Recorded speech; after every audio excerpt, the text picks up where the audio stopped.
Hey guys, welcome to my channel, and in this channel I make videos about things that I'm passionate about. My name is Anmol, and in today's video I'll actually be talking about the GTA 6 leak. It's a little bit different. Actually, it's not really that different to what I do in my channel. I love games, and I've always loved games since I was basically like 8 years old and played games all the way from PS2 to PS3 to PS4 and now even PS5. Well, GTA 6 got leaked a day early. Apparently someone got into the archives. They're saying it was the developer's son. I don't really know how accurate that information is. There were also footages surfing around the web on Twitter, I'm not gonna call it X, and just little snippets of it. So I think Rockstar just decided to, not even care about just waiting one more day. I mean, they've made us wait like 10 years for this trailer, longer. So they're just like, stuff it. We're just gonna release the whole thing, which they did. I think it went for like 90 seconds. It introduces GTA Grand Theft Auto's first female protagonist alongside with the guy protagonist as well. So the male and a female, which is gonna be sick. It's never been done before. And it's also located in Vice City. Now, if you haven't seen the trailer, please do. I think it gained like 44 million views in a span of 8 hours, breaking all the records. That's just the trailer. Now it's set for 2025. I saw somewhere early March, so 2025 is so long from now. I was expecting that, to be honest. I didn't really think that they're gonna release it next year. There's no way. I would have been surprised if that was the case. But anyway, in this video, I just want to do a quick summary of the trailer, talk about some things about the game, related to the game, my own personal experiences with GTA and Rockstar, and just kind of vent about the fact that this trailer finally came out. Also, just for context, excuse those weird lights in the background. These aren't supposed to be glowing on and off. There should be a shade of blue just emitting from them. But Logitech G Hub app is just being super weird and super annoying, and it just keeps crashing. But yeah, I got a new computer. If you haven't checked out the video, I've got a Mac Studio M2 Max, also with the BenQ monitor, and this is my new light setup. So subscribe if you are new to this channel, or if you just, a reoccurring friend and subscriber. I really appreciate that. Make sure you like and share this video. Now, I was in year 12 when GTA 5 came out. This is 2013. And I remember it being during exams. I wasn't really super studious in school, wasn't as disciplined, and indulged in some bad habits. Unfortunately, I didn't skip exams, but I just didn't prioritize it. Went to JB Hi-Fi. I think I asked my mom for some money because I was still like 16, 17 then. Or maybe I must have saved up. I don't really remember. And got GTA 5, and turned out to be one of the best, most fun games I've ever played. It's not my favorite game of all time, but it's up there with like the storyline and just the emotions that it still evokes to this day. My favorite game, one of the favorite games of all time, is Red Dead Redemption 2. I know a lot of people might disagree with that. Some people might be like, oh yeah, it's really good, but it's not their favorite. For me, it is. I played that game twice on PC. Something about that game, and something about Rockstar games, they just make open world games so good. I actually got lost in the character. I became Arthur Morgan, the protagonist for Red Dead Redemption 2. And you become part of the world, and Rockstar excels at that. The problem with that though, is that Rockstar takes 10 to 11 years now to make a game, because as games and engines are getting more intricate and consoles are getting faster, allowing game developers to make the games more sophisticated. And I'm all for that. I love that stuff. Don't get me wrong. But the con of that is that a game for, especially a studio like Rockstar, and you can see how CD Projekt Red did, right? They released a trailer in I don't remember the year. I've never played Cyberpunk, not a huge fan of it anyway. Don't know enough about the world, but I think the first trailer was announced and the game actually finally came like 7 to 8 years later. And it's gonna be a reoccurring trend. Something like Rockstar and something like GTA 6, it's got such a cult following that it's just gonna take ages to make this game. Anyway, 2025, it's gonna come out after like 12 years since the last game. We know where it's set, we know kinda in March. It's gonna be available on PS5 and Xbox One. I don't know too much of Xbox or Series X, I'm not really sure. It's not available on the PS4 and the other Xbox name. I'm not too sure about what the Xbox, the equivalent of PS4 is.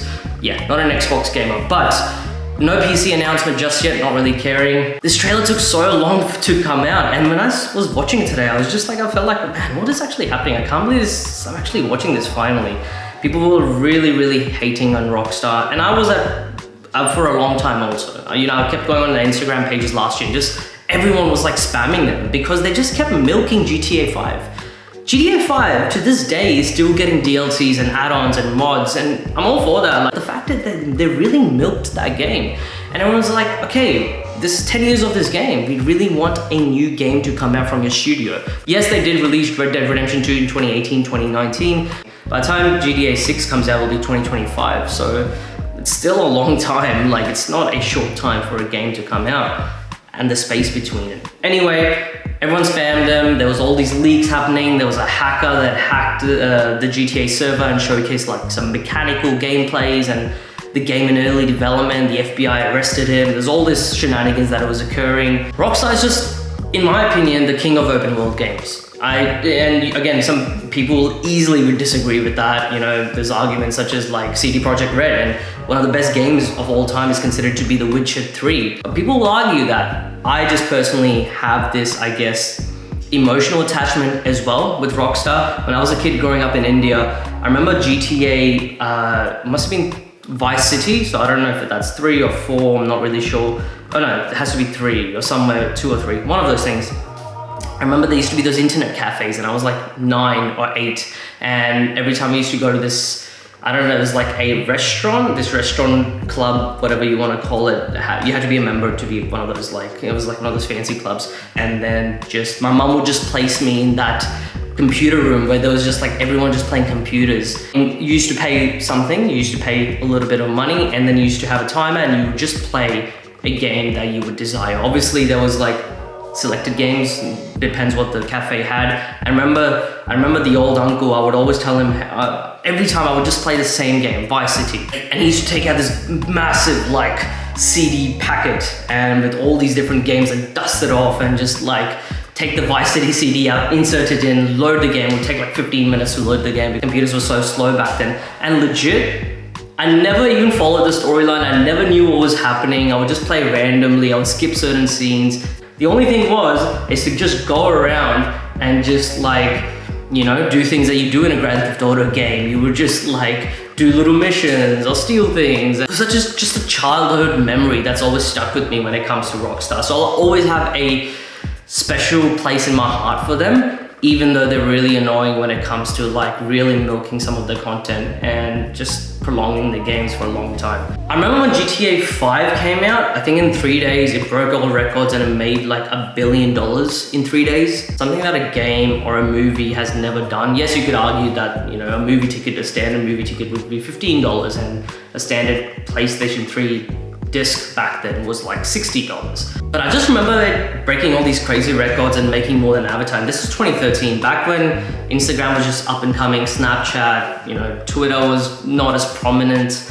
And in this day and age where social media is so omnipotent and so powerful and so prevalent everywhere, I just think this game is going to be the biggest thing of all time. There was these rumors that they're gonna price it up to like $120 because I think the person working at Rockstar or some game developer, like somewhere in the up high, said this weird quote that, you know, a game should be priced at how much of a playability you can get from it. If the game has a campaign that goes for like, I don't know, 30 hours, then the game should be priced around $50, $60. I'm talking about Australian, so not American. But if a game has a lot of playability, and knowing Rockstar, Red Dead 2 was 60 hours just the campaign, and people are like, oh, they're gonna charge $120 or $130 for this game.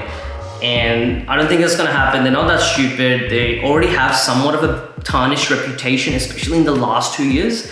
So I don't think they need to do that. They really don't wanna, they know that this game is gonna generate a lot of money, but they also don't wanna break their reputation. And I think reputation matters a lot as well. So I don't think they're gonna price it some ridiculous amount unless you wanna get the deluxe edition and all those crazy editions, which I might do. But yes, I genuinely think it'll be like standing around, like Spider-Man 2 was $99, so I think it'll be $100 Australian. I remember seeing this like, I don't know where it was online somewhere, again, someone must have leaked this, but they had like all these mathematical calculations illustrated on this piece of paper on how the traffic light system works in GTA and how it would work in a future GTA game. And it was so intricate, and it was predicated based upon each character's movement and how many cars were going through a specific highway where you were. It was so sophisticated. That was just one mini aspect of GTA 6.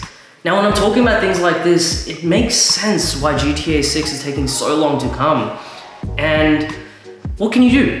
what can you do? That's just the, you know, emphasis Rockstar puts on a game these days. So if you want a game that's super realistic, if you don't want a cyberpunk situation to repeat again, I'd rather them take it 2 years or a year and a half and make a game that just comes out and is flawless.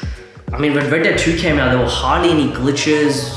My first time I played it on a PS4 from memory, and I had no issues at all. Just like God of War as well. So I just don't want any crazy glitches or anything. I'm sure there'll be like patches on the first few days, but I'm just hoping for realism, something that Rockstar excels in, really good graphics, obviously good gameplay, really nice story arcs, some cool Easter eggs. Actually kind of happy, I'm content that they're taking a while to make this game, and it's coming out 2025. Hopefully it's the first quarter of 2025.